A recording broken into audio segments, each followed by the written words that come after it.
এমপিভুক্ত শিক্ষকরা এদেশের বেশিরভাগ শিক্ষা প্রতিষ্ঠান পরিচালনা করে। বৈষম্য বিরোধী সরকারের সময় আমরা এটা কখনোই আশা করি না। যত বৈষম্য রয়েছে সবগুলি দাবি আমাদেরকে পূরণ করা হবে। আমরা পার্সেন্টেজ হারে আমরা বাসা ভাড়া চাই, তো আমরা কমপক্ষে 20% বাসা ভাড়া চাই। আগে সরকারের কিছু ষড়যন্ত্রকারীরা এর সাথে ওতপ্রোতভাবে জড়িত। আমরা এর আগে ওই দাবি নিয়ে আমরা এসেছিলাম 2 মাস আগে, তখন আমাদেরকে বলা হয়েছিল যে 20% দেওয়া হবে।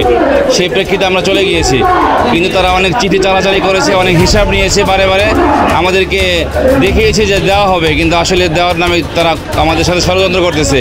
তো আমরা এদেশের 97% শিক্ষা ব্যবস্থা আমরা পরিচালনা করে থাকি।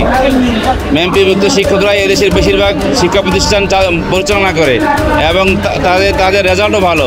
সরকারি স্কুল কলেজের থেকে, মাদ্রাসা থেকে আমাদের বেসরকারি স্কুল কলেজ মাদ্রাসা এমপিভুক্ত শিক্ষা প্রতিষ্ঠানের রেজাল্ট অনেক ভালো, কিন্তু তারা আমাদেরকে সব দিক দিয়ে বৈষম্য সৃষ্টি করে রাখছে।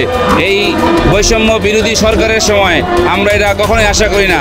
আমরা আশা করি যেহেতু এটা বৈষম্য বিরোধী সরকার, এই সময় আমাদের বেসরকারি শিক্ষকদের যত বৈষম্য রয়েছে সবগুলি দাবি আমাদেরকে পূরণ করা হবে। বিশেষ করে আমরা পার্সেন্টেজ হারে আমরা বাসা ভাড়া চাই।